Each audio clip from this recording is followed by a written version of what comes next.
एक छोटे से गांव में कुमार सोहन रहता था। वो मिट्टी के बर्तन व खिलौने बनाया करता था और उसे शहर जाकर बेचा करता था। कभी कभी उसके 2-4 खिलौने बिकते तो कभी वो भी नहीं, जैसे तैसे उसका गुजारा चल रहा था। एक दिन उसकी बीबी शीला बोली, सुनो जी, क्यों न शहर जाकर कोई नौकरी ही कर लो।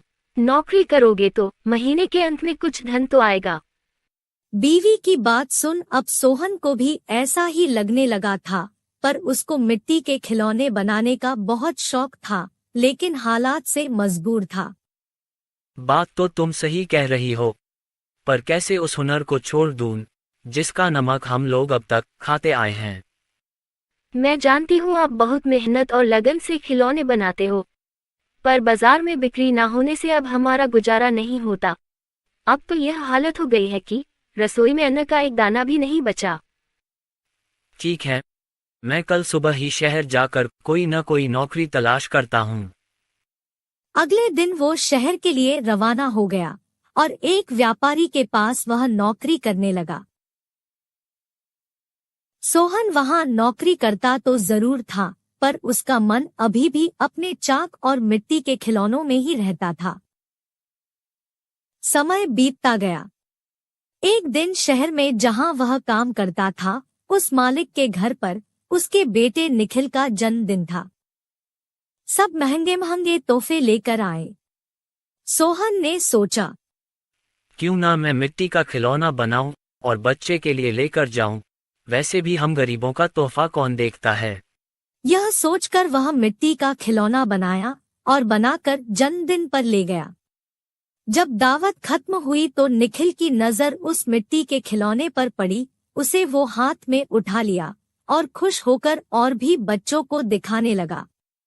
खिलौना सभी बच्चों को बहुत पसंद आया और जिद करने लगे कि उनको भी वैसा ही खिलौना चाहिए। यह सब देख सभी मेहमान एक दूसरे की तरफ देखने लगे और एक ही बात पूछने लगे, अरे वाह, इतना शानदार तोहफा कौन लाया है? इतना महंगा तोहफा ये किसने लाया होगा? ये खिलौना तो शायद आपका नौकर सोहन लाया है। इतना सुनते ही सब हैरान हो गए। सभी एक दूसरे का चेहरा देखने लगे। तभी मालिक बोला, सोहन तो बहुत गरीब है, इतना महंगा खिलौना कहाँ से ला सकता है? हाँ, मैंने देखा है, ये खिलौना सोहन ही लाया है। ठीक है, सोहन को बुलाओ, उससे पूछो कि ये खिलौना वह कहाँ से खरीदा है। वहाँ सोहन आता है और सब उसी के तरफ देखते हैं। वह माहौल देखकर हैरान हो जाता है। मुझसे क्या गलती हुई, सब मुझे ही घूर रहे हैं।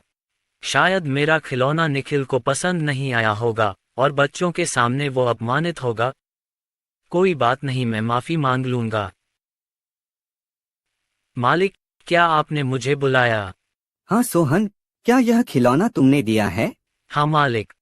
तुम यह खिलौना कहाँ से लेकर आए हो और इतना महंगा तोहफा तुम लाए कैसे?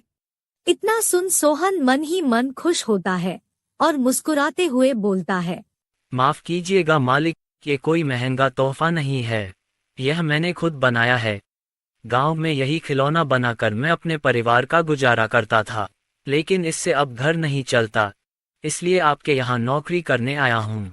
अरे वाह, तुम क्या अभी है खिलौना बना सकते हो? और सभी बच्चे को तुम्हारा खिलौना बहुत पसंद आया है, इन्हें भी ऐसा ही खिलौना चाहिए। सोहन खुश होकर बोला, हाँ मालिक, बिल्कुल बना सकता हूँ। जब कल मैं आऊँगा तो खिलौना बनाकर लेते आऊँगा। अगले दिन सोहन ने शानदार रंग बिरंगे खिलौने बना कर दिए। यह देख मालिक ने सोचा, क्यों ना मैं खिलौने का भी व्यापार करूं। वह अपने बीवी से बोला, सुनीता, सोहन खिलौना बहुत अच्छा बनाता है, उसे खिलौना बनवाकर शहर में उसका भी व्यापार कर लें।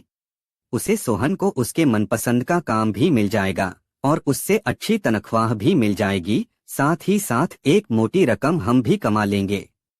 ये तो अच्छा विचार है जी। यह सोच मालिक ने सोहन को खिलौना बनाने के काम पर लगा दिया और बदले में हर महीने अच्छी खासी तनख्वाह देने लगा और रहने को घर भी दिया। यह सब पाकर सोहन और उसका परिवार बहुत खुश हो गया और सोहन को उसके मनपसंद का काम भी मिल गया। दोनों हंसी खुशी रहने लगे।